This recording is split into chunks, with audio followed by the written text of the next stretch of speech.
Welcome back to Hell in a Cell Week here on NoDQ.com and Talk Wrestling in high definition.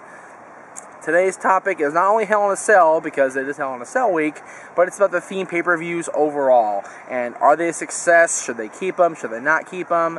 I talked last time about Hell in a Cell having a place in WWE because it's still a hardcore enough match where they can pull things off. But without the blood, I honestly go back and forth on it. I really do. I kind of go back and forth on should they have the blood, should there be Hell in a Cell. But some of the other pay-per-views, you know, that's kind of up in the air. They got rid of Breaking Point because the buy rate was so low. TLC, I think they can pull off tables, ladders, and chairs. Again, those are high spots. That's a spot monkey pay-per-view right there with those matches. Tables match, ladders match, chairs match, TLC match. Those are all spot monkey matches, and I think as long as they pull off the big spots, not associated with the big blood spots, it's doable. One thing that I don't believe belongs in place anymore is Extreme Rules, and I'll tell you why. They got rid of ECW, they got rid of, you know, the Extreme Company, they got rid of the very idea that ECW was, and yet they still want to have a pay-per-view where there should be blood, there should be violence, there should be, you know, masochistic stuff, quite frankly. There should be just incessant bloodletting on that pay-per-view and just complete and utter destruction of people. And, you know, I don't remember what pay-per-view it was. I think it was definitely John Cena and Randy Orton match. I don't remember which one it was, but they ran out there and cleaned up Cena's cut in the middle of a match. That's how desperate they are to keep blood off of television here in the WWE. And it's like, come on, if you're having an Extreme Rules pay-per-view, you got to have somebody bleed. You got to have somebody pay the ultimate price to get that victory, get that 1, 2, 3, get that submission, whatever you want to call it. Bragging rights. I like the idea of bragging rights. However, I didn't like the idea of them having the 5-on-5 Raw versus SmackDown tag match at bragging rights. That should be a Survivor Series thing.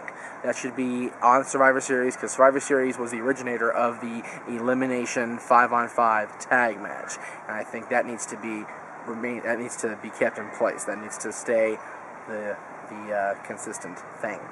Bragging rights should be Raw versus SmackDown, should be all those matches. Night of Champions is another theme pay-per-view. That's my favorite theme pay-per-view. I love it when the championships are defended. I would love for WrestleMania to be a Night of Champions where every belt should be defended. But I understand that WrestleMania needs to be about the overall feuds that are going on in the company. WrestleMania needs to be the big one of the year. So to have Night of Champions is a good little supplement to that.